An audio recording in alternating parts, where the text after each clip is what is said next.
Infidelity! Infidelity! Oh, hey! I didn't think anybody else was going to be here tonight. But you know what? I'm glad you are. We got a lot to talk about.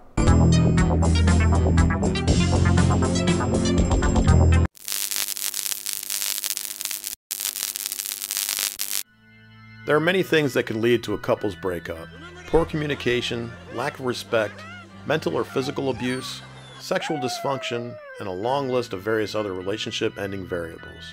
And at the top of the list, cheating seems to be the most likely cause for a bitter breakup and irreconcilable differences, or as I call it, a dead parrot.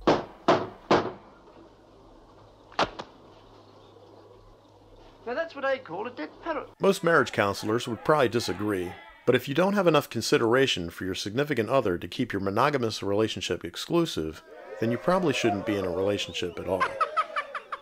Even an isolated incident of infidelity can and probably will wreck the average relationship beyond repair. However, there may be some extenuating circumstances that should be considered when addressing infidelity. Situational factors such as intoxication may cause an otherwise faithful partner to stray. Thus, it's important for therapists to remain objective and unbiased, and certainly refrain from referring to a couple's relationship as a dead parrot. This parrot is no more. It has ceased to be. It's expired and gone to see its maker. This is a late parrot. On this installment of PsychRad, I'm going to offer some textbook tips for therapists working with clients trying to cope with infidelity. Commonly, when infidelity occurs in a relationship, a variety of intense feelings are experienced by both the betrayer and the betrayed. The betrayed will often experience a great deal of confusion in regards to these intense emotions, and likely have many unanswered questions, which they may obsess about. Thus, it's the therapist's job to act as an empathetic and interested listener, as opposed to an all-knowing know-it-all. This more delicate and thoughtful approach will help in bringing some relief to the betrayed client. It's not your fault. Therapists should also refrain from recommending that the betrayed take action, such as creating a separation, telling the children or in-laws, or filing for divorce. My parents are divorced. Suggestions such as these may increase the social and coping demands on the patient, who is already overwhelmed. So instead of recommending any impetuous measures, therapists should employ reflective listening and help the client to weigh the pros and cons of each option. By encouraging the betrayed clients to calmly take their time in deciding what actions to take, therapists can reduce the amount of stress involved. The person having the affair may also experience confusion and ambiguity, and will often have many unanswered questions of his or her own regarding their infidelity. And just like they would with the betrayed partner, therapists should work with the naughty partner in figuring out the answers to his or her questions, instead of trying to answer them directly using simple explanations that stem from developmental and remote explanations. Because by invoking an unconscious motivation, we imply that the client did not have control or responsibility. Althof, either that clock has stopped or we've just died. Thus, the therapist and the client having the affair must work together in a collaborative effort aimed at increasing both the therapist and the client's understanding of the motivations and explanation for the infidelity. It's Kermit's fault. Blame him. Whether a therapist is working with the betrayer or the betrayed, or both, he or she may experience some countertransference stemming from his or her own experiences with and opinions about infidelity. According to Levine et al. 2003, the task of the therapist when addressing any client's crisis, including infidelity, is to try to find the opportunities for personal and interpersonal growth from the dangers in which the clients are immersed. And with infidelity, we often have to be mindful of our own separate personal and professional values. As I mentioned at the start of this installment, infidelity is just one variable among many that may damage or potentially destroy a couple's relationship.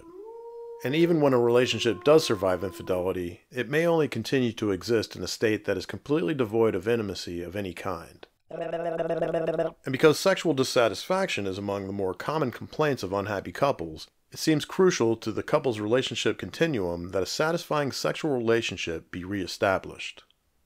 The therapeutic process involved in resurrecting a couple's sex life requires much patience on the part of both therapist and client, and must be incisively focused on problem solving. Oh no, the problem, Pansy, started again. Oh, don't worry, darling. Oh, I say, I must have fruit. But in order to solve the problem must be clearly defined, which requires thorough information gathering. Such information should be acquired through meetings with the couple together and in individual sessions. Through this initial assessment process, therapists can develop a framework of the problem based on each partner's description, feelings, and oral history of the problem, along with the dynamics within the relationship and how the problem is affecting that dynamic. Through this framework, a therapist can effectively assist a couple in rebuilding a healthy relationship, both emotionally and physically. Although my personal prognosis for a partnership that's been blighted by infidelity is a grim one, embodied by a dead parrot, This is an ex-parrot. my personal feelings should never factor into how I approach the therapeutic process. I'm sure there are plenty of couples whose relationship have not only survived infidelity, but have actually strengthened in the aftermath. Just look at Jay-Z and Beyonce, or Bill and Hillary. All right, all right. No doubt, it is possible for a couple to endure an affair, especially if they have children together or other ties that bind. But I'm not sure that even the strongest bond would go uncompromised by such a profound betrayal of trust. So if you're a happy couple and you value the intimacy and sanctity of your relationship, try your best to keep it in your pants when you're away from your significant other. That was wonderful. Bravo! I loved that. Oh, it was great. Well, it was pretty good. Well, it wasn't bad. Well, there were parts of it that weren't very good, It though. could have been a lot better. I didn't really like it. It was pretty terrible. It was bad. It was awful. It was terrible. Get him away! Hey, boo! Boo! Bring it on because I don't want to lose my Zoom. Take your time, honey. Okay. Ready when you are. You know the magic word, babe.